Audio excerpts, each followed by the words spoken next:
Om Shanti. Good morning. साकार मुरली 29 जून 2021। बाबा का मीठा मीठा पत्र हम मीठे मीठे बच्चों के मीठे मंथन के लिए।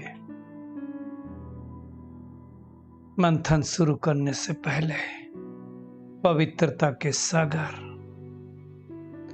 शिव बाबा का वरदानी हाथ अपने सिर के ऊपर महसूस करते हैं और उनकी पवित्र भरी किरणों के नीचे बैठ जाते हैं। महसूस करें, मैं पवित्र स्वरूप आत्मा हूं, पवित्रता के सागर शिव बाबा की संतान हूं। आज मीठे बाबा ने कहा, मीठे बच्चे, तुम हो रूहानी पंडे। दुनिया वाले जिस्मानी पंडे होते हैं और हमें रूहानी पंडे, मतलब वो नॉर्मल जब हम यात्रा पर जाते हैं ना, तो वो क्या करते हैं,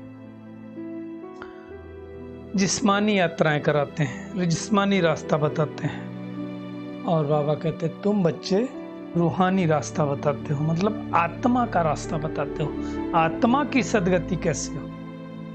तो तुम हो गए रूहानी पंडे। बाबा कहते हैं तुम्हें गृहस्थ व्यवहार संभालते हुए कमल फूल समान बन याद की यात्रा करनी और करनी है। कमल फूल किसको कहते हैं?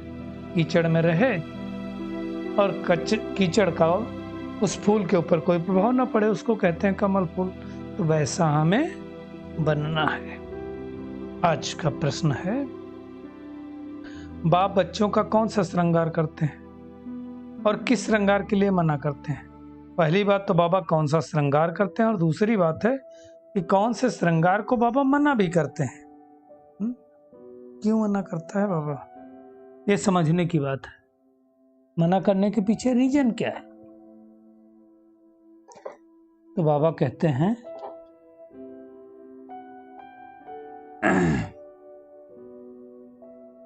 मीठे बच्चे, मैं तुम्हारा रूहानी श्रृंगार करने आया हूं, तुम कभी जिस्मानी श्रृंगार नहीं करना। अब जिस्मानी श्रृंगार करेंगे तो हमारा बुद्धि योग किधर लगा रहेगा? उसी तरफ रहेगा।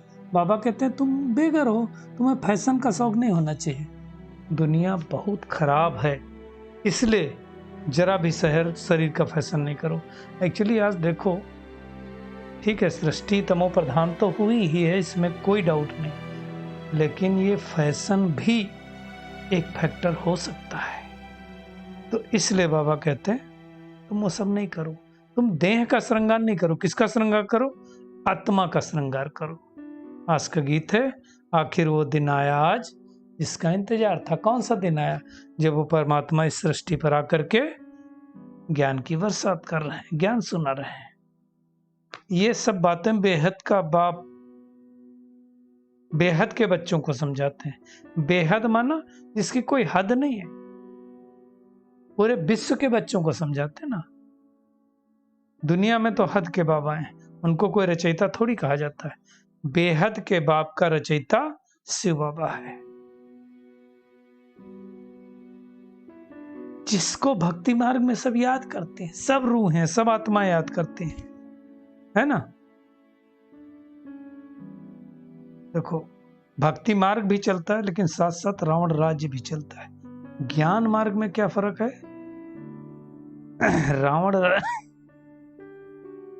रावण राज्य नहीं चलता है। दुनिया वाले कहते भी हैं अब हमको राम राज्य में ले चलो। बाबा समझाते हैं कि जो देवी देवता भारत के मालिक थे अब नहीं है। कौन थे वो सूर्यवंशी घराने के थे, कोई बाहर के नहीं थे। अब धीरे धीरे वही तमो प्रधान बन गए। तो बाबा कहते हैं अब तुम बच्चों को स्मृति आई कि अब बाबा आया हुआ है। क्या करने आया है बाबा? स्वर्ग का राज्य भाग देने के लिए आया है। और वो भी एक जन्म के लिए नहीं, 21 जन्म के लिए।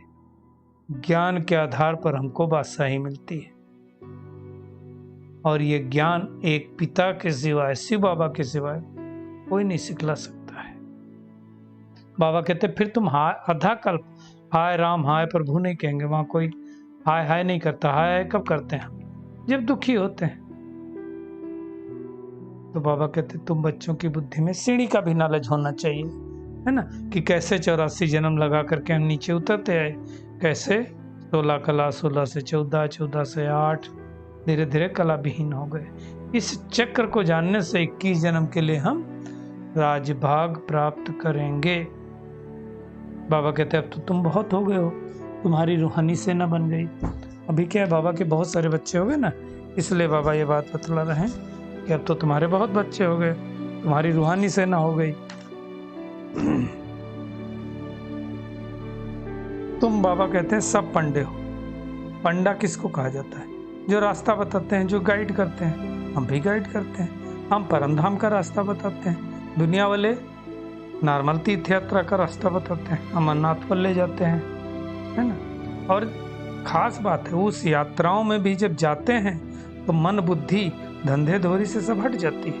ऐसे ही जब हम परम धाम की यात्रा करें तो हमारा धंधा धोरी से मन हट जाना चाहिए। चेक करें, मेरा मन हटता है क्या?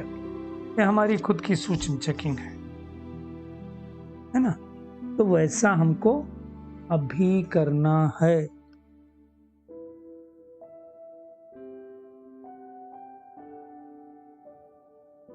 बाबा कहते हैं लेकिन फर्क क्या है, तुम हो गुप्त यात्रा पर, है ना।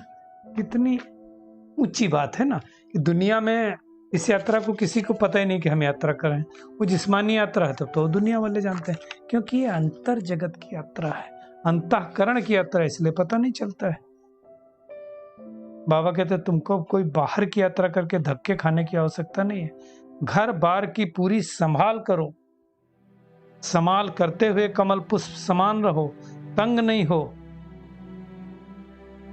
और तीसरे सेवा भी करो। दुनिया में कहते हैं ना, राजा जनक को सेकंड में जीवन मुक्ति मिली, तो सेकंड में जीवन मुक्ति मिलना अर्थात निश्चय होना। बाबा कहते हैं तुम्हारा है सतो प्रधान श्रृंगार और दुनिया वालों का है तमो प्रधान श्रृंगार। हम सतो प्रधान श्रृंगार से सूर्यवंशी राजा ही ले लेते हैं।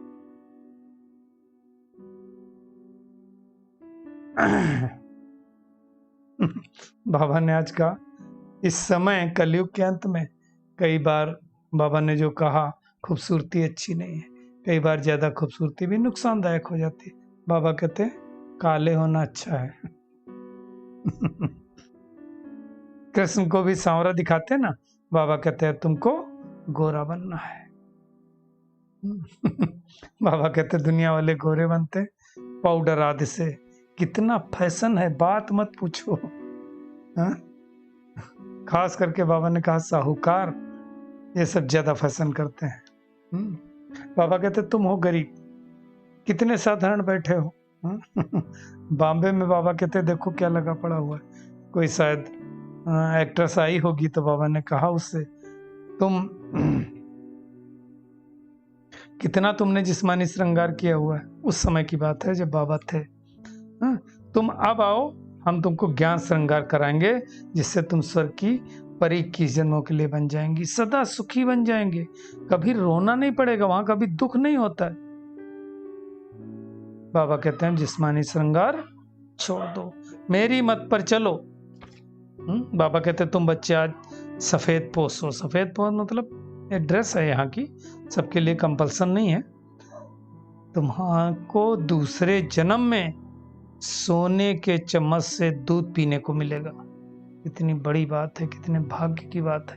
वहां तो सोने के महल होते, कितना रात दिन का बाबा कहते फर्क है। अभी तुम बेगर टू प्रिंस बनते हो, भारत में ही जन्म लेंगे लेकिन सतयुगी दुनिया में लेंगे।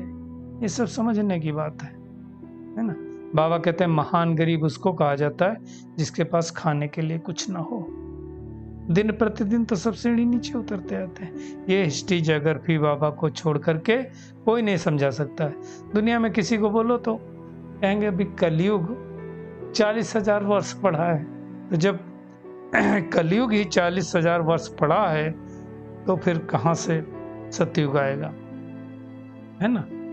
तो बाबा कहते तुम तो सिद्ध करके बतलाते हो कि 5,000 वर्ष का कल्प है, परंतु कुंभकर्ण की नींद में सब सोए हुए हैं। बाबा कहते फिर बेचारे हाय हाय कर मरेंगे। जब लास्ट समय में पता चलेगा भगवान आया, हमको मैसेज भी मिला, फिर भी हम जागे नहीं, तब कहेंगे हाय प्रभु तेरी लीला अपरम अपार, फिर चले जाएंगे।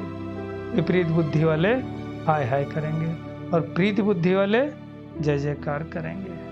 बाबा कहते नरक का विनाश हो तब तो स्वर्ग की स्थापना हो, उसके बगैर थोड़ी हो पाएगा। यही वो महाभारत लड़ाई है जिनसे स्वर्ग के द्वार खुलने हैं।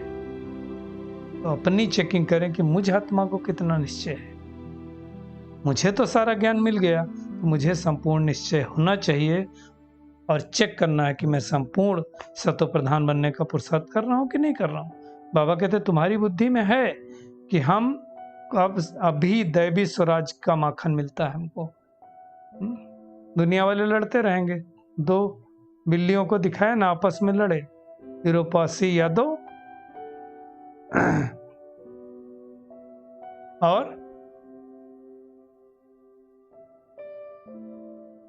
अमेरिका यूरोप का दिखाया ना, तो वो दोनों लड़ेंगे और मक्खन मिल जाएगा भारत को। बाबा कहते सारे विश्व की बादशाही का तुमको मक्खन मिलता है, योग लगाने से मिलता है। योग जो लगाएंगे बाबा से वो कर्मातीत अवस्था को पाएंगे, है ना। ये सब बातें बाबा के अलावा कोई नहीं समझा सकता। दुनिया वाले सब पुकारते हैं हे लिबरेटर आओ, मुझे लिबरेट करो, दुख हरो, सुख दो, शांति धाम में ले जाओ, परंतु समझते नहीं है। कहते हैं हमको हरि के द्वार ले चलो, तो हरिद्वार पहुंच जाते हैं। हरि का द्वार मतलब कृष्णपुरी, है ना। ऐसा ना हो सोते रह जाएं। कंसपुरी बाबा कहते नहीं पसंद हमको। दुनिया में तो इस समय कितना गंद लगा पड़ा है। बाबा कहते हैं तुमको मन बुद्धि से बाबा को याद करना है। बाबा कहते हैं तुम्हारी किसी भी देहधारी में मोह की रग नहीं जानी चाहिए। अगर कहां भी मोह की रग होगी तो फंस पड़ेंगे। बाबा कहते हैं यहाँ तो अम्मा मरे तो भी हलवा खाओ। अम्मा मरे बाबा मरे हलवा खाओ का मतलब क्या है? वो एक्चुअल हलवा खाने की बात नहीं। मन बुद्धि से ये स्मृति रहे कि ये भी आत्मा है, इसका अपना पार्ट पूरा हुआ, रोने से वापस नहीं आएगा। तो ये समझ की बात है। बाबा कहते हैं ड्रामा प्लान अनुसार एक शरीर छोड़कर दूसरा शरीर लेते हैं, इसमें रोने की दरकार नहीं। परंतु ये इतना इजी नहीं है। ये कब हो पाएगा? जब हम संपूर्ण आत्म अभिमानी बनेंगे। बाबा कहते हैं अब तुमको पतियों का पति मिला जो स्वर्ग में ले जाने वाला है, उसको सच्चे दिल से याद करो। भगवान ही आकर के सबका कल्याण करता है, भारत देश का भी कल्याण करता है। तो बाबा कहते हैं कि अब कोई फैशन नहीं करो, तुमको स्वर्ग की परियां बनना है, नरक की परियां नहीं बनना है। बाबा हमको स्वर्ग का परिजादा बनाते हैं। तो आज सारा दिन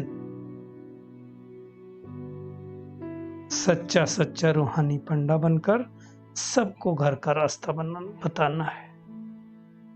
यही होमवर्क करना है। बार बार धंधाधोरी करते हुए याद की यात्रा में रहना है। कभी तंग नहीं होना। घर गृहस्थ में ही रहना है, लेकिन कमल फूल समान प्यारा और न्यारा बनना है। बाबा हमारा रूहानी श्रृंगार करने आया है, तो श्रृंगार से स्वयं को श्रृंगारित करना है। स्वर्ग की परी बनने की मेहनत करनी है ना। जिस्मानी श्रृंगार नहीं करना है। कलयुगी फैशन छोड़ देना है।